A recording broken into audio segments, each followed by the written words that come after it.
Baik, ini ngomong-ngomong tadi di belenggu setan. Nah, ini saya juga persis pas sekali ada pertanyaan. Ini ke UAS mungkin ya. Jika seorang wanita muslimah berpuasa nih UAS, namun pakaiannya tidak menutup aurat. Nah, bagaimana status puasanya menurut Islam? Silakan UAS. Kam min sha'imin, rubba sha'imin. Berapa banyak orang puasa laisa lahu min siyamihi, tidak dapat pahala apa-apa dari puasanya illal ju', hanya lapar saja.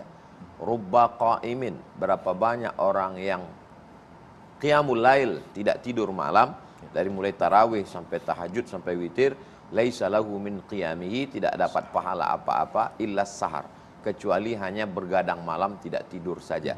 Artinya secara fikih puasa sah, sholat sah, tapi pahalanya tidak ada, hampa, kosong, hanya sekedar untuk menggugurkan kewajiban saja.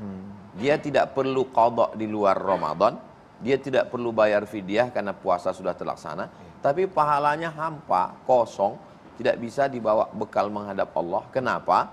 Karena melakukan perbuatan yang terlarang, yang dilarang Allah Subhanahu wa taala, tidak terkait dengan rukun syarat wajib puasa itu.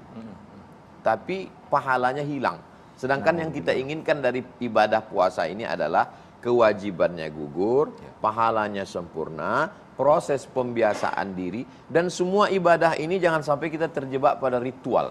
Semua ibadah ini ada target tujuan yang mau dicapai. Nah, itu. Salat, inna sholata tanha anil fahsya wal munkar. Puasa, kutiba alaikumus syiyamu kama kutiba alal ladzina min qablikum la'allakum tattaqun. Haji, faman farada fihinal hajja fala rafasa wala fusuqa wala jidala. Ketiga-tiga perbuatan ini jahat, jelek. Tapi kenapa Allah bedakan tiga disebut? Karena memang tiga kejahatan manusia. Yang pertama rafasa, kejahatan seksual.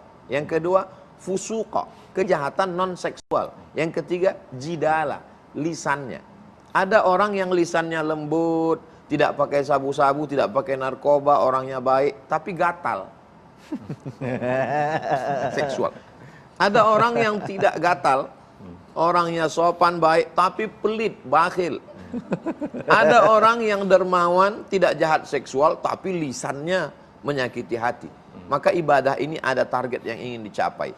Yang paling lengkap, sempurna dari semua ibadah itu adalah ketika Allah mengatakan, as-sawmu li, puasamu itu untukku, wa ana ajzi bihi, aku akan membalasnya. Semua yang dinisbatkan kepada Allah menjadi lebih mulia. Bait, rumah, ketika rumah dinisbatkan kepada Allah menjadi baitullah, rumah Allah. Bukan Allah berdiam di situ, tapi Allah ingin memuliakannya. Abdun, hamba, rendah, tak punya apa-apa. Tapi ketika hamba itu dinisbatkan kepada Allah, dia menjadi mulia. Abdullah, Abdurrahman, Abdurrahim, Abdus Somad. Masya Allah. Begitu juga dengan puasa ini. Puasa itu dinisbatkan kepada Allah. Allah katakan as-sawmu li, puasamu untukku. Allah tidak berhajat kepada puasa. Wa huwal ghaniyul hamid, Allah Maha Kaya, Allah Maha Terpuji.